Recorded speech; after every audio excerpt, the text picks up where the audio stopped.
आइए शुरू करते हैं आज का हमारा एडिटोरियल।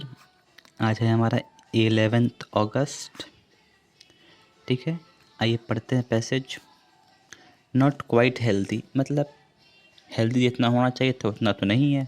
ठीक है, अब आते हैं पैसेज पे, फिर ये पढ़ेंगे। It's 5 year since government of India launched PMJAY। Bharat सरकार द्वारा PMJAY को लॉन्च किए हुए 5 साल हो गए हैं। The state-funded health insurance scheme meant to cover the poorest 40% of the population. State funded health insurance scheme का मकसद का उद्देश्य सबसे गरीब 40% पॉपुलेशन को क्या करना था?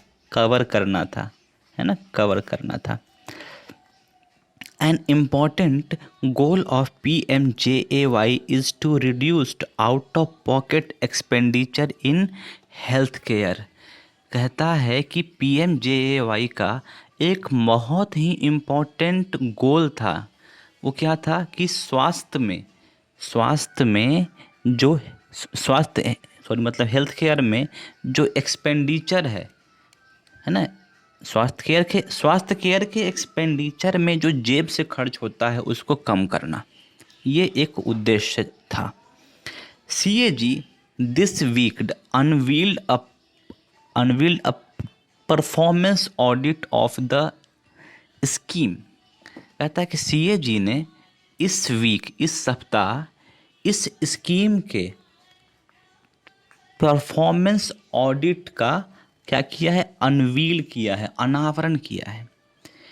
It covers the period between 2018 to 21। इस रिपोर्ट में 2018 से लेकर 21 तक का बातें हैं। Since then PMJAY has expanded coverage. उसी समय से PMJAY ने अपना जो कवरेज है उसको फैलाना चालू किया था। जक्स्टापोजिंग मतलब कंपेयरिंग, ठीक है ना, comparing CAG report with other data presented by government of India in parliament provide a sense of scheme performance. कहता है कि जब हम CAG की रिपोर्ट की कंपैरिजन करते हैं गवर्नमेंट ऑफ इंडिया का जो डेटा पार्लियामेंट में दिया गया है उससे करते हैं, तो हमें इस स्कीम के परफॉर्मेंस का एक सेंस मालूम चलता है। इसका एक हमें मालूम चलता है कि अच्छा ये परफॉर्मेंस क्या कर रहा है, सेंस मालूम चल रहा है।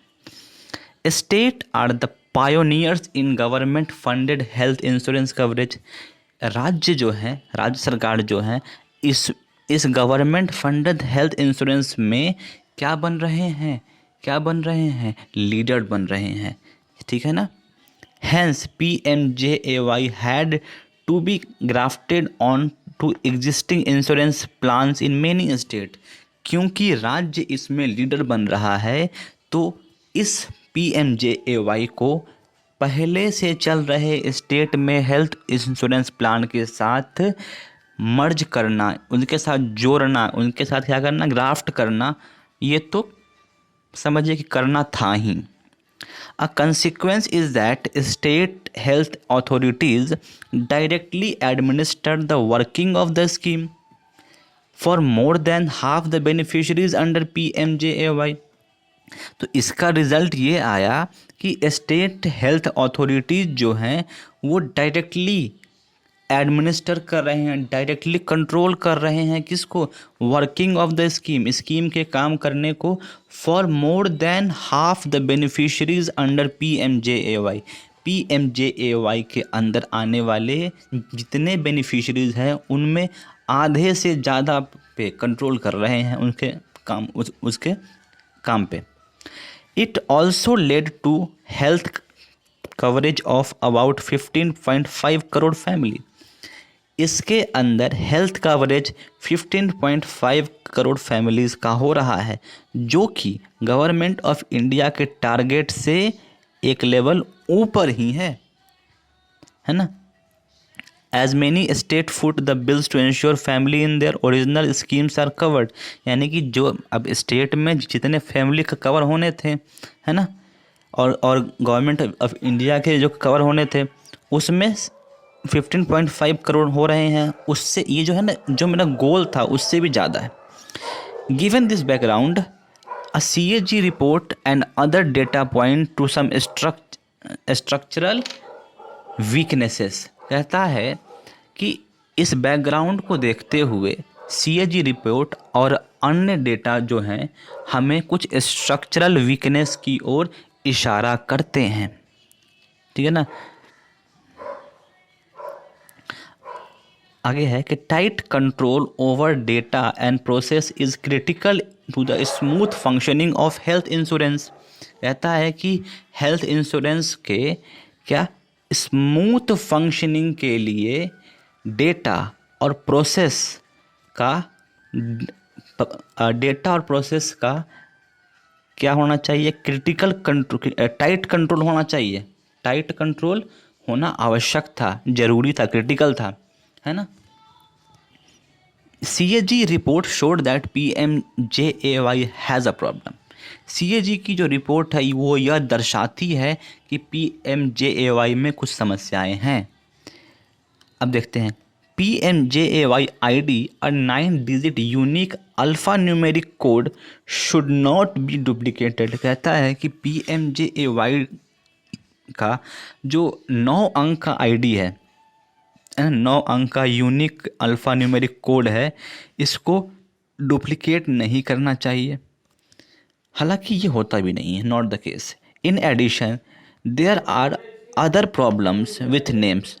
इसके साथ बहुत सारी समस्याएं हैं नाम के साथ और एज के साथ। Some beneficiaries are apparently born in the 19th century. ठीक है ना, कुछ बेनिफिशरीज 19th सेंचुरी में जन्म लिए हैं।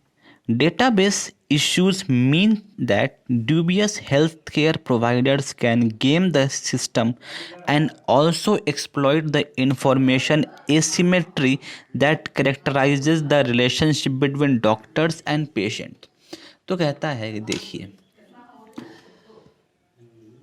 कुछ जो बेनिफिशरीज हैं, है ना, उनका डेटा और डॉक्टर के साथ जो उनका संबंध है, यानी कि पेशेंट को प्रॉब्लम डॉक्टर जानता है, डॉक्टर पेशेंट की प्रॉब्लम जानता है। ये डेटा अगर ड्यूबियस हेल्थ केयर प्रोवाइडर्स के हाथ में आता है, ड्यूबियस मतलब डाउटफुल हेल्थ केयर प्रोवाइडर्स के पास आता है, तो ये क्या होगा कि एक बहुत बड़ा गेम हो जाएगा, सिस्टम में गेम हो जाएगा। ठीक है, और ये सही नहीं होगा, क्योंकि डेटा, डॉक्टर का डेटा पेशेंट के साथ क्या है और पेशेंट का जो पर्सनल डेटा है वो सब भी लीक अगर हो गया तब तो फिर बहुत प्रॉब्लम आ सकती है। Here one data point is a puzzle.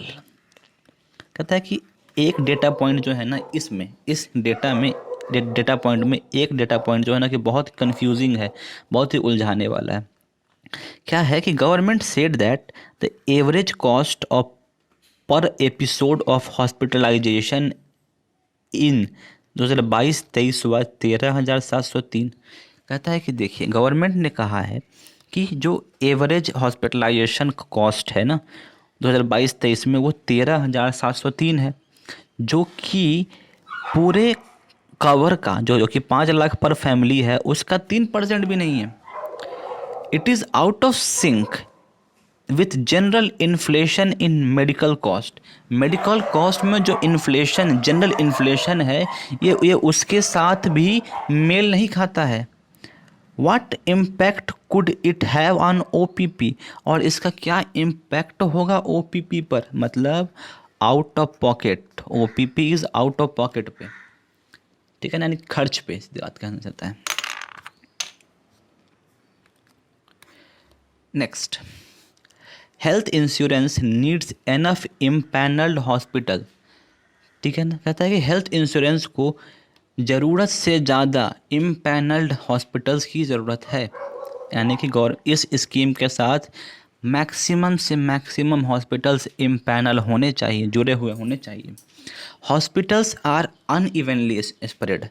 एक तो हॉस्पिटल जो है ना वो इवनली स्प्रेड नहीं है, अनइवनली, ठीक है, which means poorer states are inadequately covered. कहता है कि इसके कारण क्या हो रहा है ना कि गरीब राज्यों को अपर्याप्त इनएडिक्वेट हॉस्पिटल्स मिल रहे हैं। ठीक है, for example Bihar has a population that exceeds Tamil Nadu by almost 50 million. कहता है कि बिहार की पॉपुलेशन जो है तमिलनाडु से 50 मिलियन ज़्यादा है, लेकिन but has less than half the letters empanelled hospital. लेकिन जितने हॉस्पिटल्स तमिलनाडु में इम्पैनल है उसका आधा भी नहीं है, आधा से भी कम है बिहार में empanelled.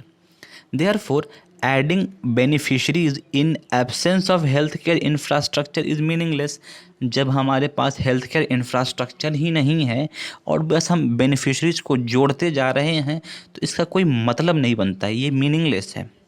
Media reports show that even in public hospitals patient are being defrauded and denied benefits under PMJAY। कुछ मीडिया रिपोर्ट्स के अनुसार प्राइवेट हॉस्पिटल जो है ना, प्राइवेट हॉस्पिटल वो जो पेशेंट्स आते हैं एक तो उनका क्या करते हैं कि उन्हें फ्रॉड करते हैं और उनको PMJAY के तहत जो बेनिफिट मिलने चाहिए उनसे भी दूर रखते हैं, उनको नहीं मिलते हैं, उनको नहीं देते हैं, डिनाई कर देते हैं। SHA मतलब state health authority the dominant administrator. इसमें जो डोमिनेंट एडमिनिस्ट्रेटर है वो कौन है? स्टेट हेल्थ अथॉरिटी है। Need to up their game, उसे अपना गेम को और इंक्रीज करना पड़ेगा, बढ़ाना पड़ेगा, यानी कि इस चीज़ को ठीक करना पड़ेगा। The 5th anniversary is a good time to iron out PMJAY design flaws. और ये जो 5th एनिवर्सरी आ रहा है ये बिल्कुल ही अच्छा समय है इसके डिज़ाइन में जो कमियां हैं उनको दूर करने का। Government of India also need to do an independent audit of PMJAY's impact on out of pocket. और कहता है कि भारत सरकार को भी एक इंडिपेंडेंट ऑडिट करना चाहिए PMJAY का क्या इम्पैक्ट पड़ रहा है आउट ऑफ पॉकेट, मतलब देखिए खर्च पे लोगों के खर्च पे क्या प्रभाव पड़ रहा है, इसको भी देखना चाहिए। ये तो मेरा हो गया एडिटोरियल, बट इससे कुछ बातें और सीखने की चीज़ है। PMJAY जिसको कि पूरा नाम है आयुष्मान भारत प्रधानमंत्री जन आरोग्य योजना, इसको शॉर्ट में PMJAY कहते हैं। ये 23 सितंबर 2018 को लॉन्च हुआ था। 4 years एगो, 4 साल पहले। अब इस साल सितंबर में ये 5 साल का हो जाएगा, है ना। तो इस पे क्वेश्चन बनने के चांसेस मैक्सिमम है कि कौन से साल में लॉन्च हुआ था और इस बार कौन सा एनिवर्सरी मना है। ये कहाँ से लॉन्च हुआ था? रांची, झारखंड से प्रधानमंत्री ने लॉन्च किया था। ये किस तरह का प्रोजेक्ट है? तो ये एक हेल्थ इंश्योरेंस प्रोजेक्ट है।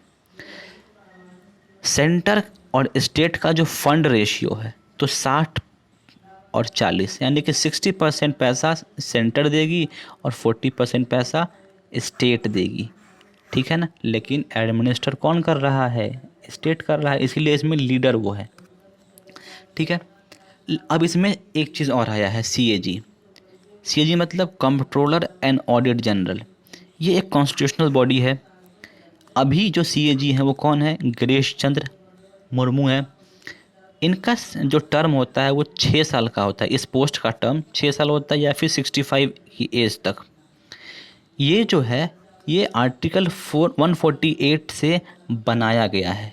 इसका जो गठन हुआ है इस CAG का आर्टिकल, संविधान का आर्टिकल 148 के अकॉर्डिंग इसका इस्टेब्लिशमेंट हुआ है। और CAG की सारी बातें 148 से लेकर 151 आर्टिकल तक है।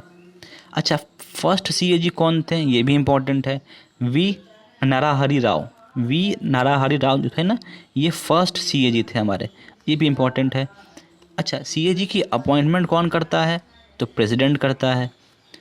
इसको नॉमिनेट कौन करता है? तो प्राइम मिनिस्टर नॉमिनेट करता है। और अपॉइंट कौन करता है? प्रेसिडेंट। अच्छा, जब अपॉइंट किया है प्रेसिडेंट ने तो CAG अपना रिपोर्ट किसको सौंपेगा? प्रेसिडेंट को सौंपेगा, ठीक है ना। ये रहा हमारा बात। अब नेक्स्ट देखते हैं PMJAY में क्या क्या फीचर्स बेनिफिट मिल रहे हैं और क्या क्या चीज़ें। कहता है कि इसमें ना हर साल 1 साल में 5 लाख पर फैमिली तक का खर्च उठाएगी सरकार। ये कैशलेस हॉस्पिटलाइजेशन भी होगा, कैशलेस भी आप जा सकते हैं।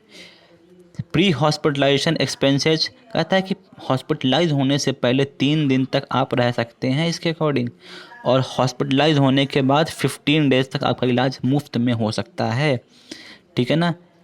और ये सरकारी हॉस्पिटल हो या प्राइवेट हॉस्पिटल हो, दोनों में ये अवेलेबल है।